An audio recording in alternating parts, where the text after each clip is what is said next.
Greetings, this is Dr. Doyle, and you are viewing Module 6 on physiologically based toxicokinetic models. After completing this module, you should be able to understand the advantages and disadvantages of this type of model compared to classic toxicokinetic models, which we discussed in Module 5. You will also be introduced to the concepts and process for using a physiologically based toxicokinetic model. The material in this module is a supplement to the information that you will find at the end of Chapter 7 of the textbook. There are two types of toxicokinetic models. Shown on the left is the classic model, which associates a simple mathematical equation to observe kinetic data from exposed animals.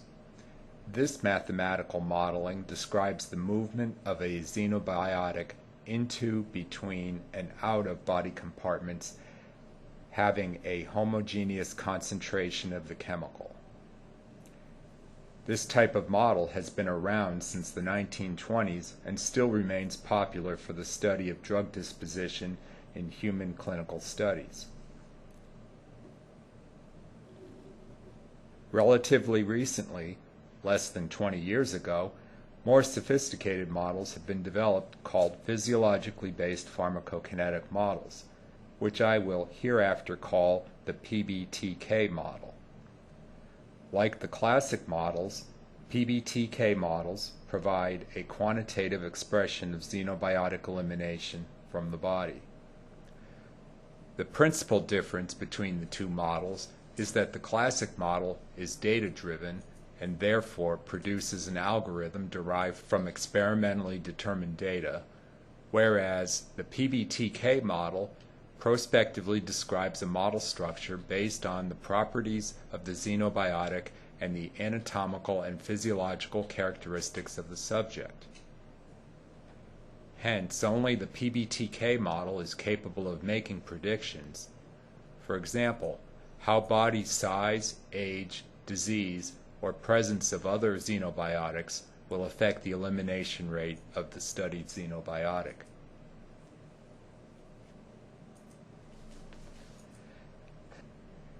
This table further compares the classic and PBTK models.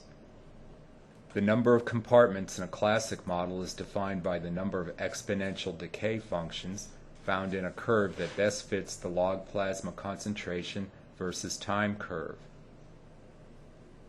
A single straight line would indicate a single first-order elimination rate, thus a single compartment. Two or three such first-order functions may be found, indicating two or three compartments, but one is usually not able to distinguish a greater number of compartments because the number of data points generally don't provide this much detail. In contrast, the PBTK model can have several or even more than a dozen compartments based on knowledge of the chemical structure of the xenobiotic and the biochemical processes which involve the xenobiotic during absorption, transport, metabolism, storage, and elimination in the body. It should be noted that almost all PBTK models will have at least three compartments representing the organs where absorption and metabolism occur, as well as the central venous compartment and the organs where toxic action occur. The two models also differ in terms of how the elimination rate constant is determined.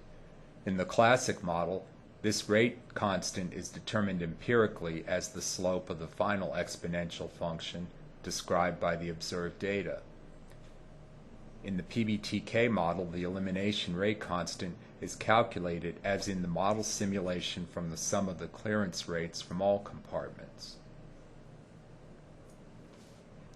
A clear benefit of the PBTK model is that by repeatedly running the model differential equations, one is able to obtain parent molecule and metabolite concentrations in each compartment, including the target organ compartment. Although the PBTK model requires significant information about the chemical and biological system, and the computations can be daunting, it has the benefit of providing more accurate toxicokinetic predictions. The PBTK model is based on a nested series of differential equations, each describing the net uptake, metabolism, and excretion of xenobiotic within a specific compartment. Therefore, one can change parameters within these equations in a way that corresponds to various physiological, pharmacological, and pathological conditions, and we can see how this affects the rate of xenobiotic elimination. One of the greatest utilities of PBTK models is that they can more accurately translate toxicokinetic responses from animals to humans. The PBTK model compartment is usually an organ, tissue within an organ, or group of organs with a uniform xenobiotic concentration within the compartment.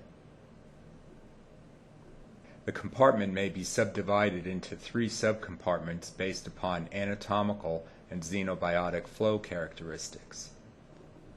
The intravascular compartment is the network of capillaries where xenobiotic exchange occurs across an endothelial cell barrier. In most tissues, this barrier is rather porous, even allowing molecules as large as albumin to exchange with the interstitial fluid in the extravascular space. Therefore, the intravascular and interstitial subcompartments are usually lumped together as an extracellular subcompartment.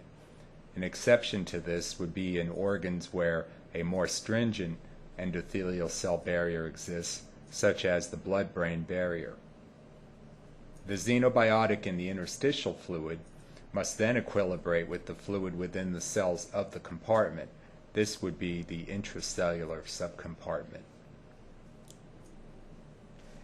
Different compartments receive different proportions of the total cardiac output, and therefore have different blood flow rates, which is the Q sub T term in the differential equation.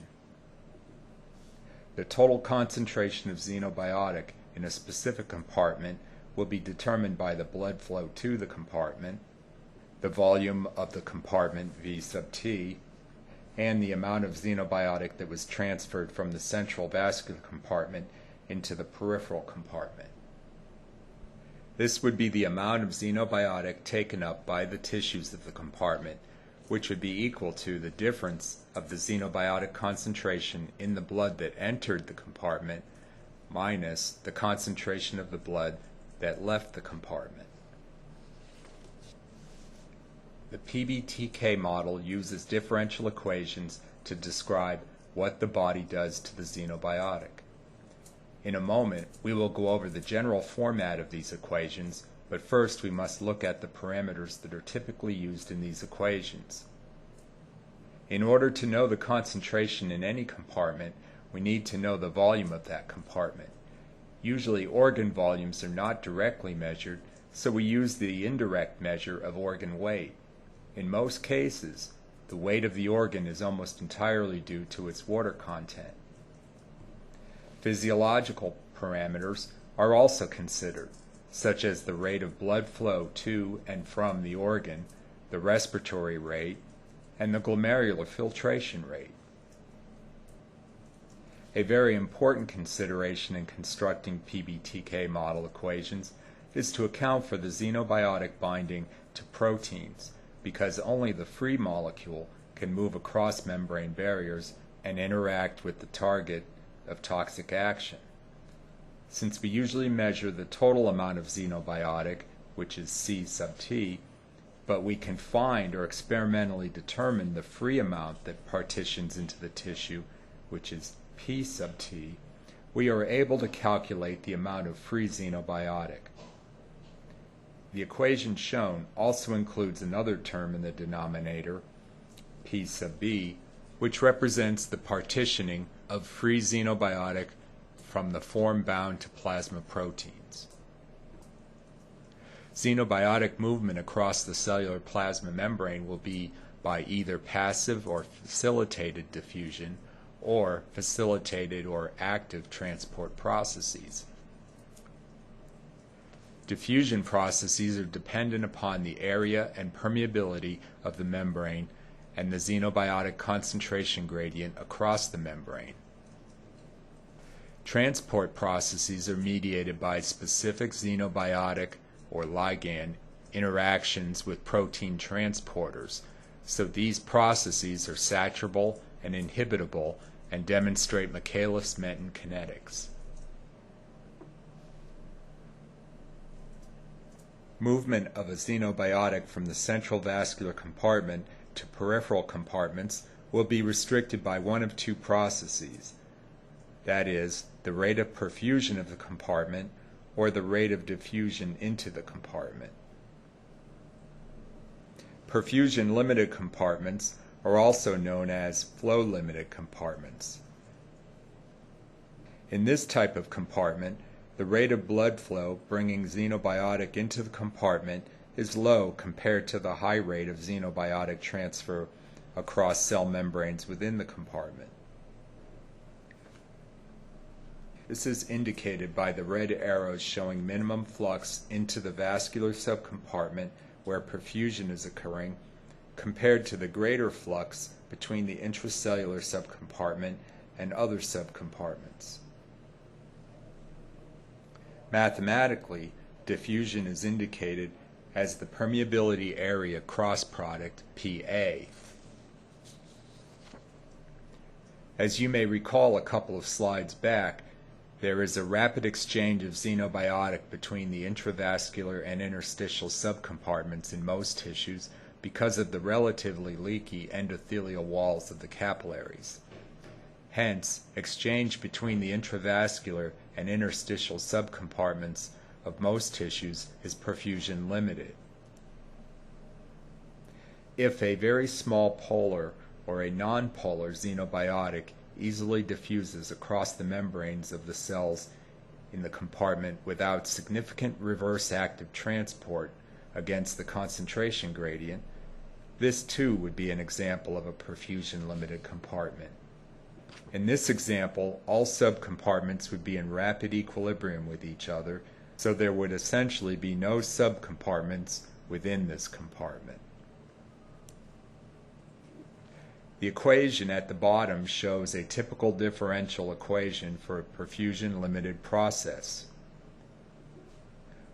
On the right, we see an expression for the change in the total amount of xenobiotic in the tissue. We can tell it is a rate of change function because of the concentration change dC sub t over dt. We can also tell that it is a change in the total amount of xenobiotic because the change in concentration is multiplied by the tissue volume, V sub t, and the volume term in the concentration part of the equation cancels out. On the left side of the equation, we can see that the change in xenobiotic quantity in the compartment is equal to the compartment blood flow, Q sub t, multiplied by the concentration of xenobiotic that was retained in the compartment. That is, the concentration that flows in, which is C in, minus the concentration that flows out, which is C sub t over P sub t. The term C sub t over P sub t is equal to C out because C sub t over P sub t represents the concentration of free xenobiotic. Only the free xenobiotic can cross the tissue membrane barriers and leave the compartment into the venous blood. The second type of compartment is the diffusion-limited compartment, also known as the membrane-limited compartment. In this type of compartment, the rate of xenobiotic transfer from the central compartment into this compartment is much slower than the rate of tissue perfusion. This is expressed mathematically as the permeability area coefficient, PA, being less than the tissue blood flow, Q sub t. Most organs have capillaries that freely allow the pericellular and transcellular transport of polar and nonpolar molecules as big as albumin. Therefore, the intravascular and interstitial subcompartments are in rapid equilibrium with each other, and are considered a single extracellular subcompartment. The xenobiotic within the extracellular fluid must then equilibrate with the intracellular fluid contained in the cells of the tissue. This process is limiting in diffusion-limited compartments, as shown by the red arrows in the diagram.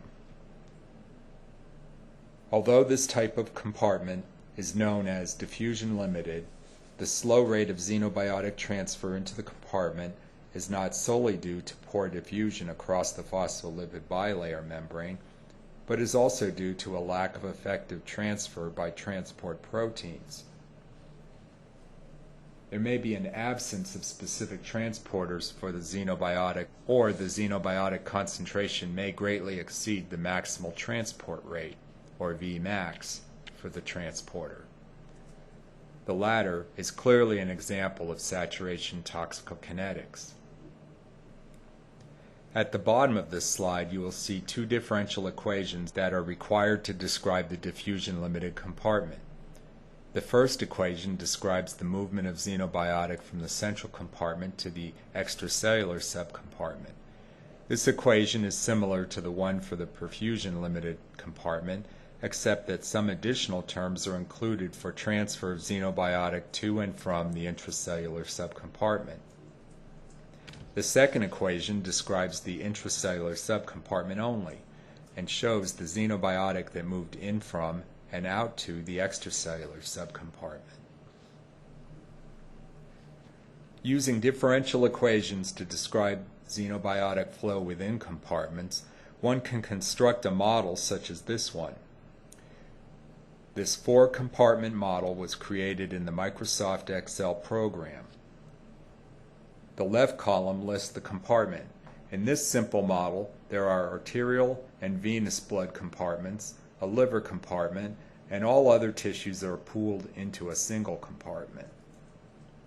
This would be a rational model structure for a nonpolar xenobiotic that rapidly equilibrates with all body tissues. Hence, the equations shown in the middle column all represent perfusion-limited compartments. The liver is shown as a separate compartment from all the other organs because the xenobiotic undergoes hepatic metabolism. The right column shows the spreadsheet cell assignments for parameters and calculated values, and also shows the arithmetic and kinetic operations performed on the cells. Note in the top line of the table that the xenobiotic blood concentration which is inputted into the arterial compartment comes from the concentration in the venous blood during the previous cycle of the PBTK model simulation. Each cycle represents a specified time interval, for example, 1 minute per cycle. After hundreds or even thousands of cycles, the model provides xenobiotic concentrations over time in the four compartments. If exposure to this xenobiotic results in hepatotoxicity, then it may be possible to determine the minimal xenobiotic exposure concentration and the time when the toxic level of metabolite occurs in the target organ. Learning about PBTK models may take more than reading the textbook and listening to me. I would like you to try some PBTK simulations on the freeware PBTK program called Indus Chem Fate. You can download this software from the internet by following the link that you will find in the Module 6 folder. You will also find a YouTube video about this program, but unfortunately it does not have an audio track. This program is also constructed in Microsoft Excel using Visual Basic Programming.